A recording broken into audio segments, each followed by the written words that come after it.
Lina n'avait que 20 ans lorsque son père la vendit à un homme qu'elle n'avait jamais vu. Son cœur se brisa dès l'instant où l'annonce tomba, comme un coup près. Issu d'une famille modeste dans un village reculé, son père voyait en ce mariage une chance d'effacer les dettes qui les accablaient depuis des années. Le jour des noces arriva trop vite. Dans sa robe blanche trop grande pour elle, Lina avait les yeux rougis par les larmes. Le vieil homme, Antoine Desmarais, un riche propriétaire terrien de 65 ans, l'attendait à l'hôtel, le visage marqué par le temps mais l'air austère. Aucun sourire, aucun mot tendre. Juste un contrat scellé par des mains tremblantes. La nuit tomba sur le manoir silencieux. Lina fut conduite dans une chambre aux murs ornés de tableaux fanés. Elle tremblait, redoutant l'instant où son mari viendrait réclamer ce qui lui appartenait désormais. Mais la porte resta close. Les heures passèrent. Lorsqu'Antoine entra enfin, il s'assit au bord du lit sans dire un mot. Dans ses yeux voilés, Lina crut percevoir autre chose que du désir, de la fatigue, peut-être, ou de la douleur cachée. « Je ne te toucherai pas ce soir, ni aucun autre soir », murmura-t-il d'une voix rauque. Lina écarquilla les yeux, surprise. « Pourquoi m'avoir épousée alors ?» Le vieil homme baissa la tête, le regard fuyant. Il resta silencieux, laissant planer un mystère étouffant. Les jours s'écoulèrent lentement dans le manoir.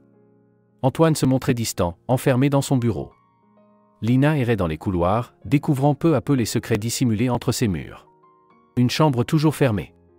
Des lettres cachées dans un tiroir. Des portraits effacés. La vieille domestique, Marianne, l'observait sans jamais répondre à ses questions. Mais une nuit, Lina surprit une conversation murmurée derrière une porte. Le nom d'une femme revenait sans cesse, Éléonore. Qui était-elle? Pourquoi ce nom semblait-il hanter les lieux? Lina finit par découvrir qu'Éléonore était la première épouse d'Antoine, disparue mystérieusement 20 ans plus tôt. Certains disaient qu'elle s'était enfuie, d'autres murmuraient qu'elle avait été enterrée dans le jardin. Antoine portait ce secret comme une malédiction. Le manoir tout entier semblait retenu dans ce passé brisé. Mais un soir d'orage, alors que les éclairs illuminaient la nuit, Lina trouva une lettre cachée sous une latte du plancher. Une lettre d'amour, signée Éléonore. Et la vérité commença à émerger. Une vérité qui bouleverserait à jamais le destin de Lina. Lina confronta Antoine avec la lettre. Le vieil homme, d'abord furieux, finit par s'effondrer en sanglots. Il révéla que son mariage avec Éléonore avait été un piège, orchestré par sa propre famille pour obtenir sa fortune. Éléonore, enfermée dans ce manoir comme Lina, avait tenté de fuir. Mais elle n'y était jamais parvenue. Je l'aimais. Mais je l'ai laissée mourir ici. Prisonnière de ces murs, murmura Antoine d'une voix brisée. Marianne, la domestique, cachait elle aussi un secret. Elle était la sœur d'Éléonore et avait juré de rester au service d'Antoine pour veiller sur les ombres du passé. Lina, bouleversée, décida de ne pas fuir. Elle fit face à Antoine, mais cette fois avec une nouvelle force. Elle comprit que son destin était lié à celui de toutes les femmes sacrifiées dans ce manoir. Elle persuada Antoine de lui céder les terres et de partir loin d'ici, pour expier ses fautes. « Vous m'avez acheté. Mais je suis libre désormais. » Antoine, usé par la vie, accepta dans un dernier souffle. Des mois plus tard, Lina transforma le manoir en refuge pour les femmes rejetées, offrant à d'autres ce qu'elles n'avaient jamais eu, une seconde chance. Les murs jadis sombres furent repeints de teintes claires, chaque chambre réaménagée avec soin. Les jardins, laissés à l'abandon depuis des années, retrouvèrent vie grâce à l'aide des femmes accueillies. Des roses blanches et des jasmins y fleurissaient, symboles de pureté et de renouveau. Une bibliothèque fut installée dans l'ancienne chambre d'Antoine, remplie de livres laissés à l'abandon, pour encourager chaque femme à apprendre et rêver d'un avenir meilleur.